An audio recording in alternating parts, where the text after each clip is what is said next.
Salve a tutti ragazzi, bentornati e benvenuti in questo nuovo video dove parleremo quest'oggi ovviamente degli ottavi che sono usciti dal gruppo C e il gruppo D e delle partite che si sono giocate ieri.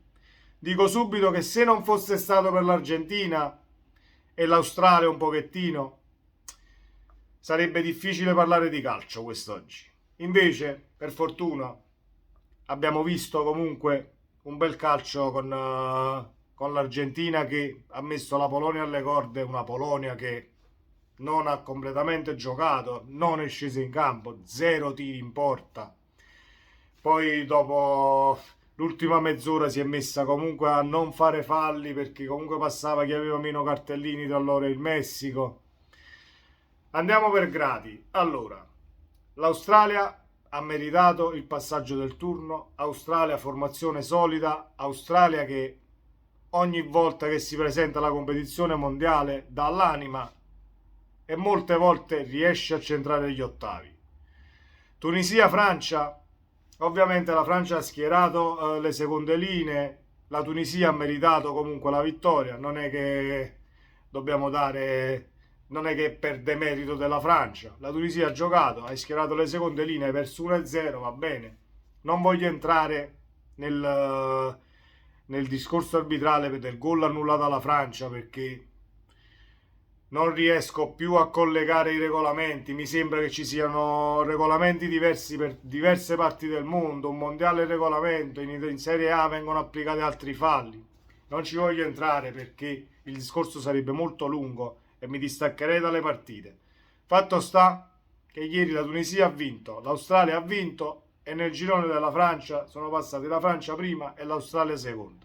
Nell'altro gruppo dove vedevamo impegnate Argentina, Polonia e Messico, Saudi Arabia, l'Argentina ha vinto sulla Polonia e ha stradominato la partita per meriti dell'Argentina sicuramente, ma per demeriti della Polonia che non è scesa in campo, zero tiri in porta. Poi essendo andato in svantaggio sul 2-0, il Messico vinceva 2-0, a pari punti si sono cominciati a contare i cartellini, la Polonia non ha più giocato, è uscito un terzino ed è entrato un altro terzino, nemmeno a dire cerco di farlo questo gol così mi metto al sicuro, no, aspettando dall'altra partita Saudi Arabia-Messico finita 2-1, dove ahimè dispiace per l'Arabia Saudita per come è impostato il mondiale, perché comunque la prima l'hai vinta, l'altra te le sei giochicchiate, le altre due partite, però sei uscita lo stesso.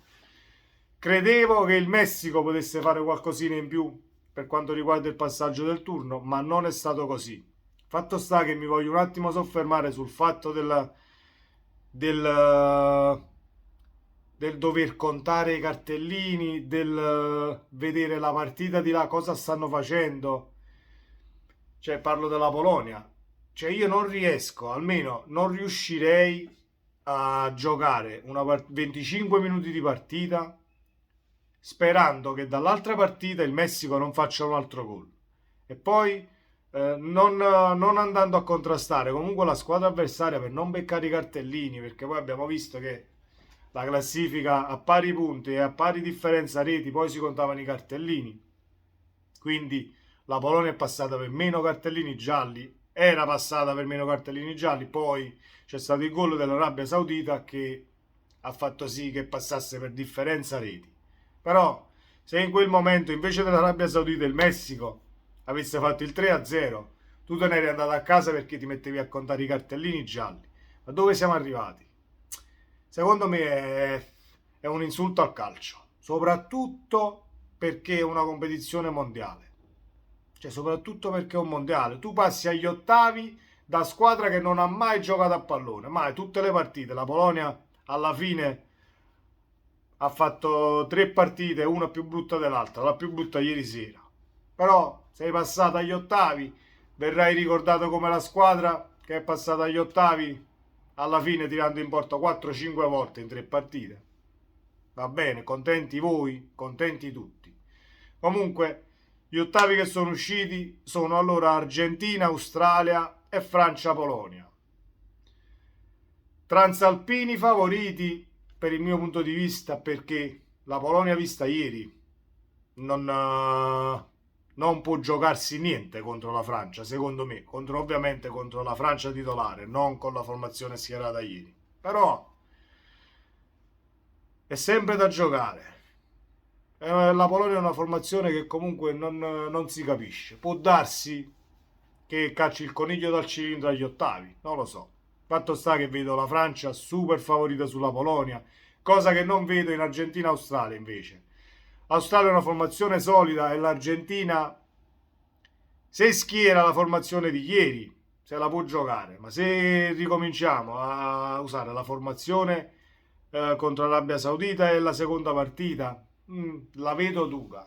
Perché ieri abbiamo visto un'Argentina che comunque è arrivata tante volte alla conclusione e tante volte pericolosamente, cosa che non è successo nelle due partite di prima.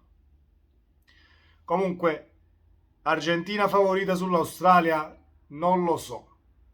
Forse sì, ma l'Australia è una mina vagante. Io ovviamente non ti puoi rifare a un mondiale di 20 anni fa, quindi 16 anni fa, però nel 2006 la partita più ostica che ebbe l'Italia nel cammino alla Coppa del Mondo fu quella contro l'Australia. Era un'altra Australia, era un'Australia allenata da un grandissimo allenatore perché Hiddink rimane un grande allenatore, però per tradizione sono squadre che comunque se la giocano fino al 94esimo, 95esimo, al 90esimo, tutto il recupero, corrono per tutta la partita. Non sono squadre come la Polonia, ovviamente, che ti metti a contare il cartellino, di là cosa stanno facendo, gestiamo la partita in questo modo.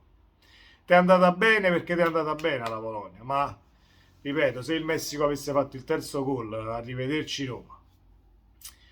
Quindi non si possono, secondo me, fare questi calcoli a 25 minuti dalla fine. Che tu poi stai all'80esimo, al 90esimo, mancano 5 minuti, ci sta. Ma non ti puoi giocare quasi mezz'ora di partita così. Ne va lo spettacolo, ne va il blasone della società stessa, che comunque se ne parlerà di questa Polonia che non ha giocato. Quindi è una pubblicità completamente, una brutta pubblicità per il calcio e per la Polonia stessa. Fatto sta che comunque questi sono gli ottavi, ragazzi. Vi ho detto la mia. Ripeto, Francia favorita con la Polonia, Argentina un po' meno. Fatemi sapere la vostra nei commenti e vediamo le partite di oggi come usciranno e se ci saranno ancora sorprese nel girone di Spagna e Germania. E vi auguro una buona giornata, buon calcio a tutti e sempre Forza Napoli. Ciao!